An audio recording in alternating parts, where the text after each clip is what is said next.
My photo taste is the Pinterest, because they are the best. This made silk kimono very popular among women. Every woman could wear beautiful, patterned kimono. Finally, new trade shared kimono and Japan with the world. Kimono became popular in London and New York, and people everywhere connected kimono with Japan. Kimono became a symbol of Japan. But just as kimono influenced the West, in Japan, kimono colors and pictures were influenced by Western designs.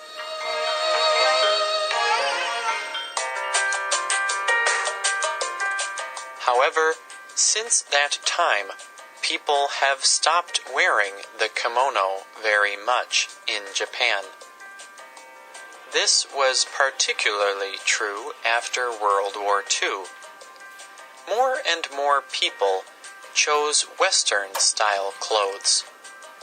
Collectors began to save old kimono for their beauty and history. Some people believed that the kimono would disappear completely. But this has not happened. People still wear kimono for formal events, like marriage ceremonies and funerals. They also wear kimono for traditional activities, like the tea ceremony. These traditional kimono also cost a lot of money. Trained experts show men and women how to wrap and tie these kimono. Some women even attend special classes to learn the skill. Because of this, people see kimono as an important part of culture. They are worn less, but they have more meaning. Events like Tokyo Kimono Week celebrate this cultural history. But some people also hope to bring kimono back as normal clothing, not just for special events.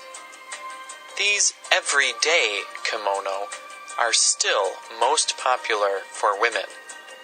It is still common to see old women wearing them. And for young women, simple cotton kimono are easier to wear and cost less money. Kimono also continue to influence fashion clothing designers. The designs show the continuing beauty of the kimono shape and cloth. Kimono began as a way to express self and ideas. Today, the same thing is true. Kimono still express ideas of tradition and cultural identity. They are an important part of Japan's history and culture. Will they continue to be an important part of Japan's future?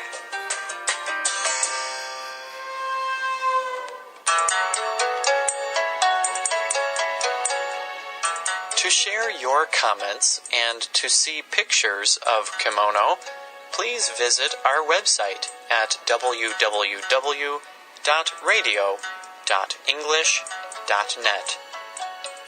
The writer of today's program was Christy Veneragon. The producer was Joshua Leo. The voices you heard were from the United States. All quotes were adapted for this program and voiced by Spotlight. This program is called Traditional Japanese Clothing. If you have questions or comments for Spotlight, you can email us at radio@english.net.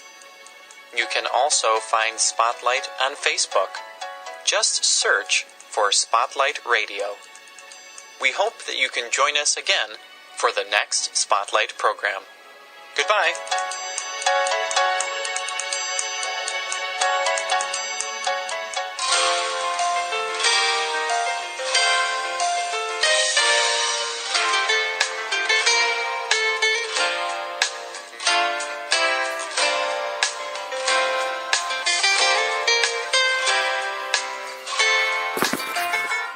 My photo taste is the Pinterest because they are the best. Flick to link, link to flick.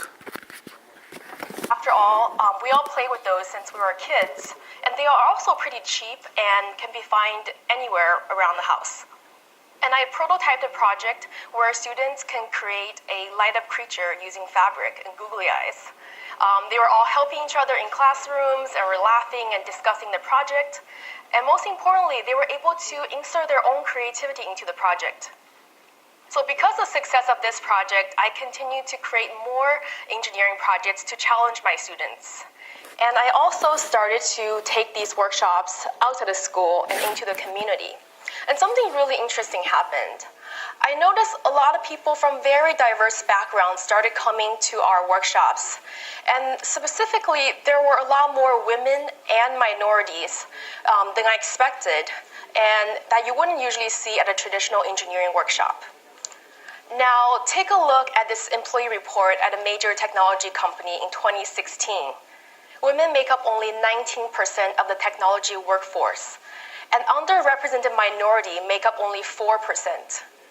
This statistic might look familiar if you walked into a high school robotics club or a college engineering class.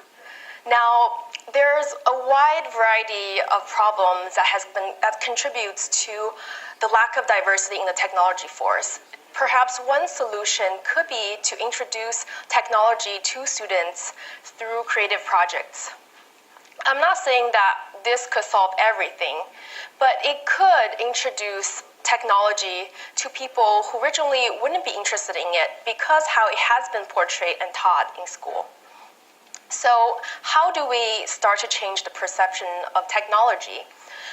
Most students think that it's boring or unwelcoming. So I have always designed projects following 3 principles. First is having a low floor, and that means this project is easy to get started. So take a look at this tutorial.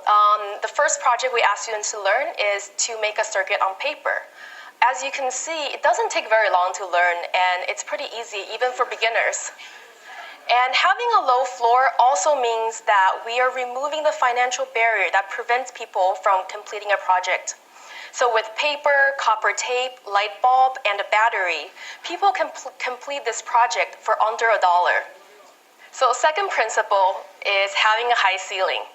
This means that there's a lot of room to grow and students are constantly being challenged. So at first, it might just be a light-up creature, but then you can add sensors and microcontrollers and start to program the creature to interact with its environment. And finally, the third principle is customization. This means that we can make this project relevant to anyone. That's the beauty of using everyday materials. It's very easy to customize using paper and fabric. So even if you don't like Flappy Bird, you can still make your own game. So our game is about Justin Bieber because he's been speeding, and the object is to prevent him from getting caught by the LAPD. Yeah, but he's changing, so we're a part of his posse. Thank you.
10, 9,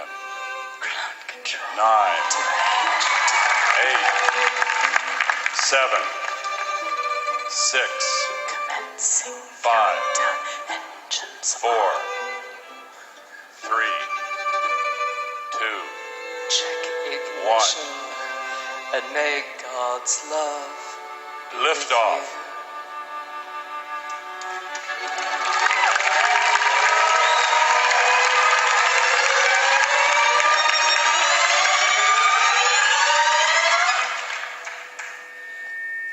This is ground control to Major Tom.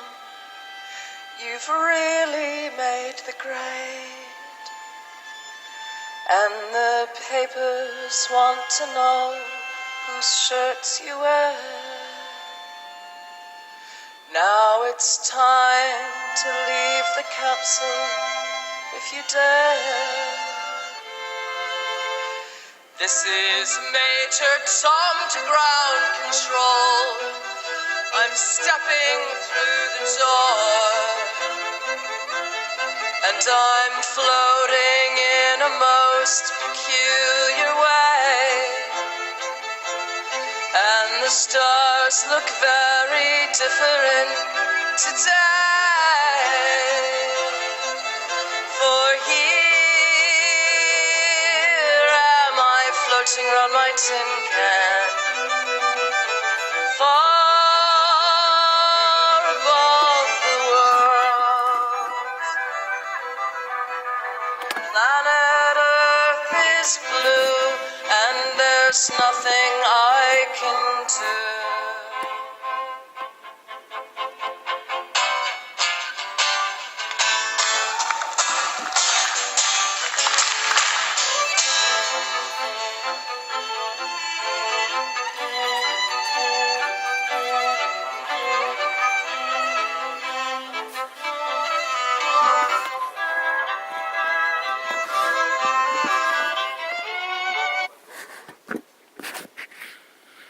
Flick to link, a link to flick.